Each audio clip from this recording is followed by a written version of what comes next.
All right, now let's look at the other aspect of what could be a spot of bother for the NATO foreign ministers. You know, Russian President Vladimir Putin has accused Kyiv of seeking to frighten Russians after drones hit Moscow high-rises.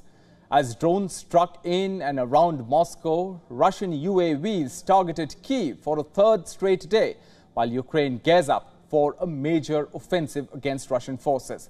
The US said that it does not support attacks inside Russia. Что киевский режим уже давно перешел к откровенно террористическим методам. Для этого используется то вооружение, которым Запад накачивает этот режим. Заявление Запада о том, что поставляемое вооружение не должно использоваться против территории Российской Федерации, это очередная ложь. Now, yesterday's attacks were the first time that the UN manned aerial vehicles, that the unmanned aerial vehicles, I beg your pardon, hit residential areas of Moscow, hundreds of kilometers from the front lines in Ukraine. In Washington, the White House said that it was still gathering information on the reports of drones striking in Moscow. Washington is a major supplier of weaponry to Ukraine on the condition that it uses it to defend itself and to retake Ukrainian territory occupied by the Russian forces. Here's what the White House press secretary said.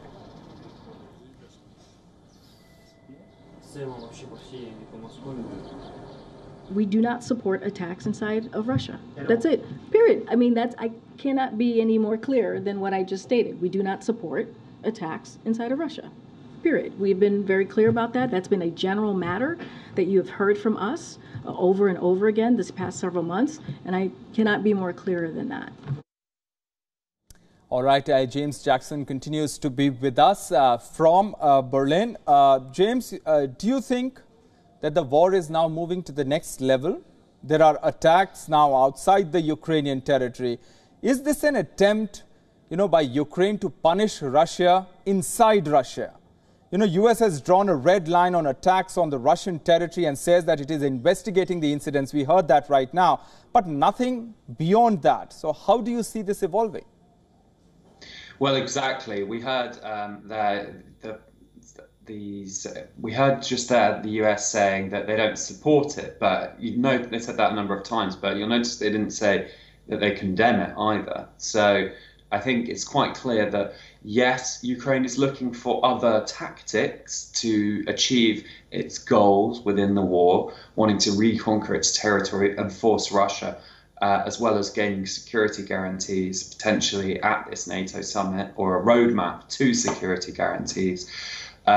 Do I think it's a completely new phase? Not really. I think it's a new tactic by Ukraine. I mean, allegedly by Ukraine, because I haven't seen any hard evidence, but I think it's pretty likely that these are Ukrainian attacks.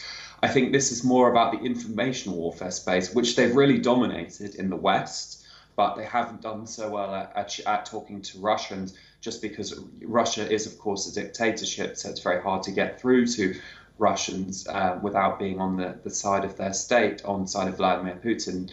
So I think what we're seeing here, in particular the recent attacks on Moscow, is that Ukraine is trying new things to maybe wake up Russians from their slumber, because many normal Russian civilians have almost forgotten that the war is going on.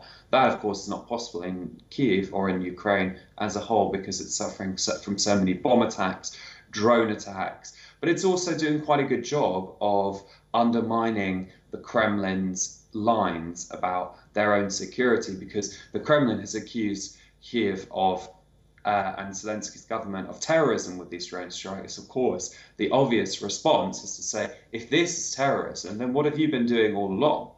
Right. So they've undermined the Kremlin's lines on this, and I think that's a very intelligent thing to do, without going so far as to back these attacks. Yes. Because I think they've made a calculation that actually there's not really many places that Moscow can go to escalate. Yes. I think, we heard in that statement that without condemning Ukraine, it shows that allies also have taken a step back on this. Just a few months ago, the idea that German or American weapons could be used within the territory of Russia by Ukraine, that was a very scary prospect, and allies were very much worried about that. But I don't think they're worried anymore. I think they've seen that there's nowhere Russia can go to escalate. Any nuclear signaling was a bluff. And in the end, what Ukraine is trying different methods and tactics to achieve its war goals. All right, James Jackson, thanks very much for joining us. I'm afraid that's all the time we have for this discussion. Thanks very much for joining us with your perspective.